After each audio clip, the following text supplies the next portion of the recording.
राधा और कृष्ण के प्रेम के बारे में कौन नहीं जानता है।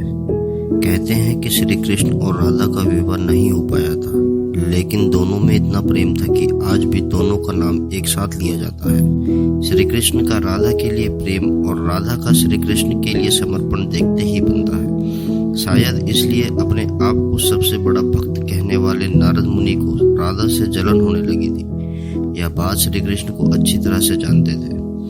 एक दिन राधा के बारे में बात करने के लिए नारद मुनि श्री कृष्ण के पास आए। यह बात श्री कृष्ण को पता चल गई। जैसे ही नारद मुनि वहां पहुंचे तो श्री कृष्ण उन्हें देख के अपना सर पकड़कर बैठ गए। नारद मुनि ने श्री कृष्ण से पूछा कि क्या हुआ प्रभु, आप ऐसे अपने सिर को पकड़कर क्यों बैठे हैं। श्री कृष्ण ने कहा, हे नारद मुनि, मेरा सिर दर्द कर रहा है। नारद मुनि ने पूछा, प्रभु उसको दूर करने का उपाय क्या है। तब श्री कृष्ण ने कहा, अगर मैं अपने सबसे बड़े भक्त का चरणामृत पी लूं तो इसे दूर किया जा सकता है।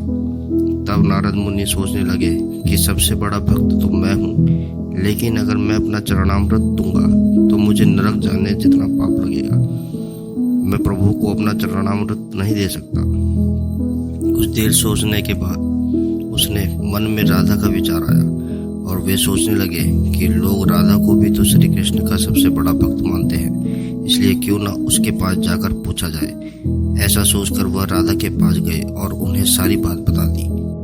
राधा ने जैसे ही सुना, एक बर्तन में अपने पैर धोकर चरणामृत नारद मुनि को देते हुए कहा, हे नारद मुनि राज, मुझे नहीं पता कि मैं उनकी कितनी बड़ी भक्त हूँ, लेकिन मुझे यह पता है कि श्री कृष्ण को अपना चरणामृत देने से मुझे नरक में जाने जितना पाप लगेगा और मुझे नरक जितनी यातना सहन करनी पड़ेगी।